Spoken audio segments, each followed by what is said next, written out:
मंत्री श्वेता गुप्ता ने वृद्धा पेंशन योजना को लेकर कहा कि जिन लाभार्थियों के खाते में पिछले 2 महीने से पेंशन की राशि नहीं पहुंची है, सरकार उस समस्या के समाधान पर काम कर रही है। उन्होंने कहा कि जिन लोगों के खाते में राशि नहीं आई है, वे संबंधित कार्यालय में आवेदन दें और आवेदन के बाद जांच करके उनके खाते में पेंशन की राशि भेजी जाएगी। रोजगार सहायता योजना के तहत 2 लाख रुपए दिए जाने के सवाल पर मंत्री ने बताया कि सरकार चरणबद्ध तरीके से लाभार्थियों के खातों में राशि भेज रही है। जो लोग पहले चरण में अपने रोजगार या स्वरोजगार की दिशा में काम शुरू करेंगे, उन्हें नियमानुसार आर्थिक सहायता उपलब्ध कराई जाएगी। बांकीपुर उपचुनाव में जनसुराज के संस्थापक प्रशांत किशोर की जीत पर श्वेता गुप्ता ने उन्हें शुभकामनाएं दी। उन्होंने कहा कि यदि महिलाओं ने प्रशांत किशोर का समर्थन किया है तो ये उनका लोकतांत्रिक अधिकार है। साथ ही उन्होंने स्वीकार किया कि उपचुनाव में एनडीए की हार की समीक्षा की आवश्यकता है और पार्टी इस पर गंभीरता से मंथन कर रही है ताकि भविष्य में संगठन को और मजबूत बनाया जा सके। लोगों की शिकायत है कि अभी भी वृद्धा पेंशन की जो सामाजिक सुरक्षा पेंशन की जो राशि है उन लोगों के अकाउंट में नहीं जा रहा है। 2 महीने का पैसा उनको भले ही दिया गया, लेकिन अभी भी 3 महीने पीछे चल रहा है। जबकि मुख्यमंत्री सम्राट चौधरी ने कहा कि हम 10 तारीख को सामाजिक सुरक्षा दिवस मनाएंगे। जी बिल्कुल, हमारे माननीय मुख्यमंत्री जी ने ये बात कहा और 10 तारीख तक लगभग सब लोगों की पेंशन जा रही है।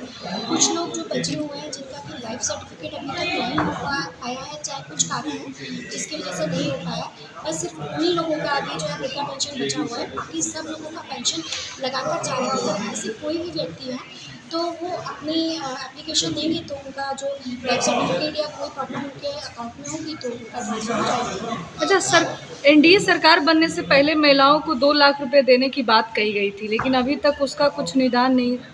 बिल्कुल, पहले लोगों को दिया गया था कि महिलाएं जो है सेल्फ डिपेंडेंट हो सकें, वो अपना कार्य कर सकें, सेल्फ डिपेंडेंट हो सकें। इसके लिए शुरुआत में 10,000 रुपये दिया गया था और उसके आगे जब वो एक चरण को पूरा करेंगी तब आगे दूसरे चरण की बात है। तो ये प्रक्रिया चालू है और आगे जो वादा हमारी सरकार ने किया उसको ज़रूर पूरा करेंगे। आंगनबाड़ी सहायिका और सेविकाओं की कमी बिल्कुल, अभी कैबिनेट से पास भी हुआ है। लगभग 22,000 आंगनबाड़ी सेविका और सहायिका की बहाली हम करना चाह रहे हैं, क्योंकि बहुत सारे सेंटर्स जो हमें पता चला था कि जिन पे सेविका और सहायिका ना होने की वजह से वो फंक्शनिंग नहीं हो पा रहे थे। तो ये नियुक्तियाँ के लिए मतलब ऑलरेडी कैबिनेट से पास हो चुका है और ये जल्दी ही ना बहाली हो भी जाएगी। एक आखिरी सवाल होगा कि बांकीपुर विधानसभा उपचुनाव में जिस तरह से एनडीए प्रत्याशी की हार हुई, कहाँ आप लोगों से चूक हुई? क्योंकि आपके ही विधायक ने कहा कि नीतीश कुमार को मुख्यमंत्री पद से हटाया गया, इसलिए जनता नाराज थी। ऐसी कोई बात नहीं। देखिए, चुनाव एक हमें को खेल की तरह लेना चाहिए। कोई एक ही व्यक्ति जीतता है, बाकी सब तो हारते ही हैं। तो और जो भी हार के कारण है इसके लिए विश्लेषण भी हो रहा है।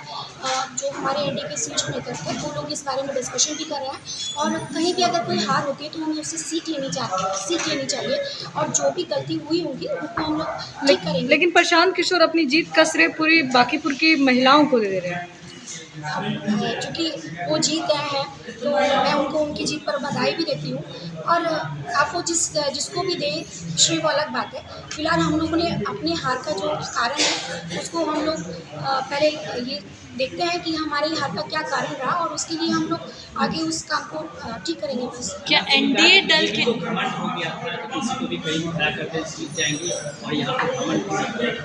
ऐसी कोई बात नहीं। मैंने आपको अभी पहले भी बोला है, अभी भी बोला, ये इसको चुनाव को एक खेल की तरह लेना चाहिए। अगर वहाँ पे इतने सारे लोग खड़े होते तो कोई एक ही जीतेगा, बाकी सारे तो हारेंगे।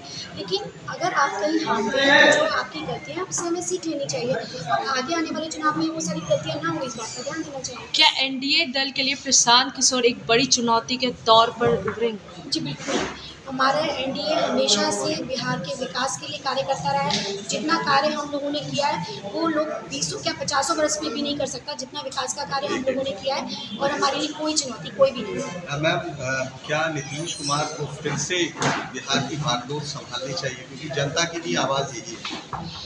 देखिए, ये सब बहुत हमारे शीर्ष नेतृत्व के डिसीजन का विषय है। इसके ऊपर तो कुछ नहीं कहा जा सकता, लेकिन हमारे माननीय मुख्यमंत्री जी ने ही जो पूर्व मुख्यमंत्री जी हैं नीतीश कुमार जी, उन्होंने ही सम्राट जी को गति दी है और अपनी खुशी से दी है। और हमारे माननीय मुख्यमंत्री जी भी उसी डायरेक्शन में, जो हमारे माननीय पूर्व मुख्यमंत्री जी ने एक फाउंडेशन बनाई थी, उसी के अगेंस्ट कार्य कर रहे हैं। तो मुझे नहीं लगता कि यहाँ कहीं भी इस तरह की बात आनी चाहिए।